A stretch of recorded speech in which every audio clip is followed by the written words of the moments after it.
नमस्कार मंडळी, मेकॅनिकल इंजिनच्या शोमध्ये तुमचं हार्दिक स्वागत. आज आपण एक नवीन विषय घेऊन आलो आहोत, ज्याचं नाव आहे पुण्यातील शतपावली. हो, जेवणानंतर करायची शतपावली तीच ती.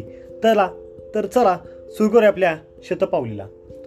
आजकाल तसं मी लवकरच जेवतो आणि जेवण झाल्यानंतर चक्कर मारायला जातो. रात्रीचे 8:45 वगैरे झाले असतील. नेहमीप्रमाणे चक्कर मारण्यासाठी मी बाहेर पडलो. रस्त्यावर अजूनही वर्दळ होतीच.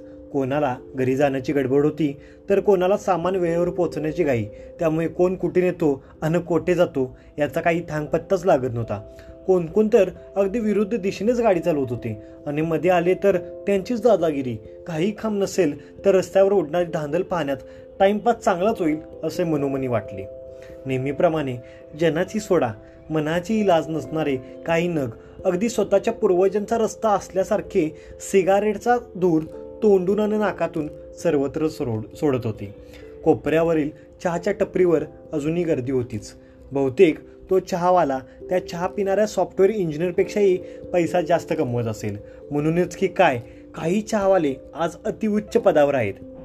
होम डिलिव्हरीच्या जमान्यात यावेळी किराणा दुकान सुरू होते याचे मला थोडे आश्चर्यच वाटले.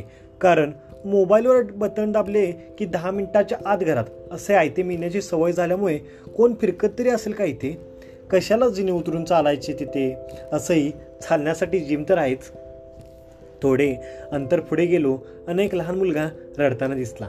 अगदी 8-9 वर्षाचा असेल तो. अंगात बहुतेक पिवळ्या रंगाचा टी शर्ट असावा, कारण तो इतका मैला होता की तो नेमका पिवळा आहे की का हेच ओळखून येत नव्हते.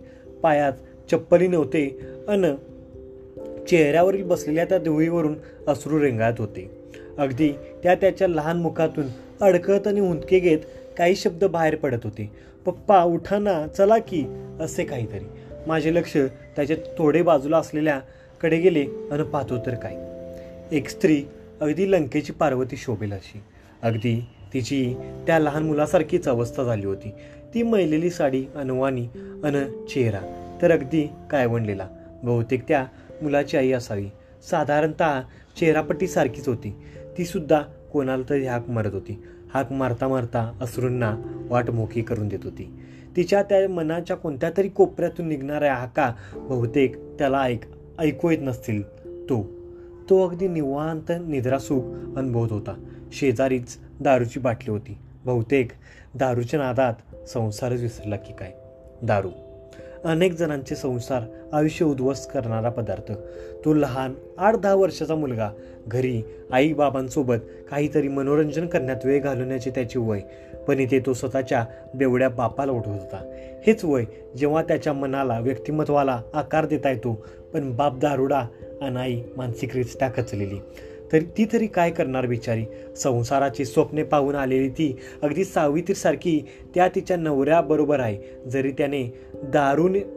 त्या दारूने तिच्या स्वप्नांची राख रांगोळी केली असली तरी शेवटी दारू किती वाईट याची मोजमाप नाही.